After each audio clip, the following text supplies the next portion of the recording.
GST നിരക്കുകളിൽ ധാരണയായി 1205 ഉൽപ്പന്നങ്ങളുടെ നികുതി നിരക്ക് നിശ്ചയിച്ചു.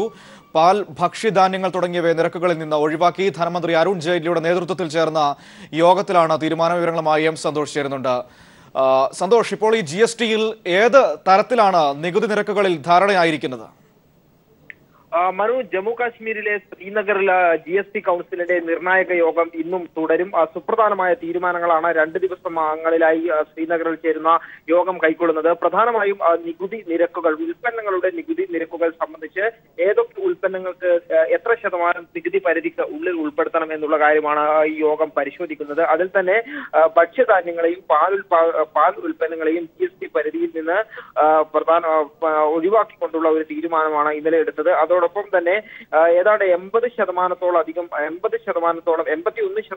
ഉൽപ്പന്നങ്ങൾക്കും 18% താഴെ നികുതി നിശ്ചയിക്കാനാണ് ഇപ്പോൾ യോഗം തീരുമാനിച്ചിരിക്കുന്നത്. 1205 ഉൽപ്പന്നങ്ങളുടെ നികുതി നിരക്ക് നിശ്ചയിക്കുകയും ചെയ്തു. 6 ഉൽപ്പന്നങ്ങളുടെ കാര്യത്തിൽ തീരുമാനമായിട്ടില്ല. ഇന്നും യോഗം ഈ വിഷയത്തിൽ ചർച്ചകൾ തുടരും. പഞ്ചസാര, തേയില, കാപ്പി തുടങ്ങിയവയ്ക്ക് 5% നികുതി. അതോടൊപ്പം തന്നെ മറ്റ് ഉൽപ്പന്നങ്ങൾ അതായത് പേസ്റ്റ്, സോപ്പ്, ഹെയർ ഓയിൽ തുടങ്ങിയവയ്ക്ക് അത്തരത്തിലുള്ള ഉൽപ്പന്നങ്ങൾക്ക് 18% നികുതി നിശ്ചയിച്ചിരിക്കുന്നത്. കേരളം ഉൾപ്പെടെയുള്ള സംസ്ഥാനങ്ങൾ ഈ GST കൗൺസിലിന്റെ ആദ്യഘട്ടം മുതൽക്ക് തന്നെ ഈ ഒരു വിഷയത്തിൽ ശക്തമായ നിലപാട് സ്വീകരിച്ചിരുന്നു. അതായത് ഭക്ഷ്യധാന്യങ്ങൾ ഉൾപ്പെടെ അവശ്യ സാധനങ്ങൾക്ക് കുറഞ്ഞ നിരക്ക് നിശ്ചയിക്കുകയും അതോടൊപ്പം തന്നെ ആർഭാടങ്ങളുടെ പരിധിയിൽ വരുന്ന ഉൽപ്പന്നങ്ങൾക്ക് കൂടിയ നികുതി നിരക്ക് ഈടാക്കണം എന്നുള്ള ഒരു നിലപാടാണ് കേരളം ഉൾപ്പെടെ സ്വീകരിച്ചത്. ധനമന്ത്രി തോമസ് ഐസക് പലതവണ യോഗത്തിൽ ഈ വിഷയം ഉയർത്തിക്കാട്ടുകയും ചെയ്തിരുന്നു. ഏതാണ്ട് ആ കേരളത്തിന്റെ നിലപാടുകൾക്ക് അനുസരിച്ച് ഉള്ള ഒരു തീരുമാനത്തിലേക്കാണ് യോഗം, GST കൗൺസിൽ യോഗം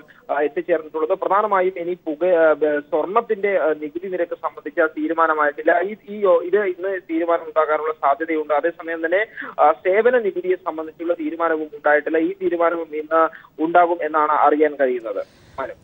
സന്തോഷം, പ്രധാനമായി ഒരുപക്ഷെ ഇപ്പോൾ നമ്മൾ പറഞ്ഞതുപോലെ തന്നെ ഈ അവശ്യ വസ്തുക്കൾക്ക് നികുതി കുറച്ച് ആഡംബര വസ്തുക്കളുടെ നികുതി അത് വർദ്ധിപ്പിച്ച് കൊണ്ടുവരണമെന്നായിരുന്നു കേരളം ആവശ്യപ്പെട്ടത്. പ്രധാനമായും തോമസ് ഐസക് ഈ വിഷയത്തിൽ നിരവധി തവണ GSTയുമായി ബന്ധപ്പെട്ട യോഗങ്ങളിൽ കേരളത്തിന്റെ അഭിപ്രായം അറിയിക്കുകയും ചെയ്തിരുന്നു. ആ അഭിപ്രായങ്ങൾ പൂർണ്ണമായ രീതിയിൽ തന്നെ വിജയം കണ്ടിട്ടുണ്ടോ? ഒപ്പം തന്നെ മറ്റൊന്ന്, ഈ ഉപഭോക്തൃ സംസ്ഥാനങ്ങളെ അപേക്ഷിച്ച് സാധനങ്ങൾ ഉൽപ്പാദിപ്പിക്കുന്ന സംസ്ഥാനങ്ങൾക്ക് കുറെ അധികം ആശങ്കകൾ ഉണ്ടായിരുന്നു GSTയുമായി ബന്ധപ്പെട്ട്. അത് ഏത് രീതിയിലാണ് പരിഹരിക്കപ്പെട്ടിരിക്കുന്നത്?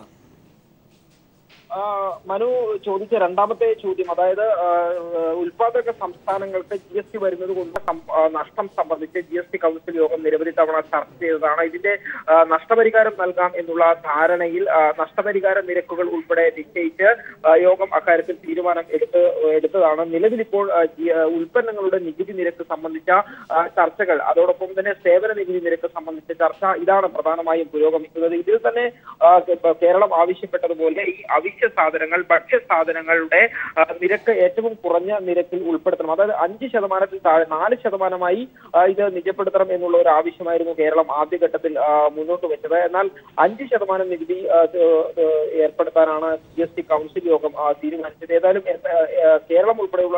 കേരളമാണ് പ്രധാനമായും ഈ ഒരു ആവശ്യം, അതായത് ഈ അവശ്യ സാധനങ്ങളുടെ നികുതി ഏറ്റവും കുറഞ്ഞ നിരക്കിൽ നിലനിർത്തണം എന്നുള്ള ആവശ്യം മുന്നോട്ട് വെച്ചത്. അത്തരത്തിലുള്ള ഒരു തീരുമാനത്തിലേക്ക് തന്നെയാണ് യോഗം എത്തിച്ചേരുകയും ചെയ്തത്. ശരി, സന്തോഷാണ് വിശദാംശങ്ങൾ നൽകിയത്.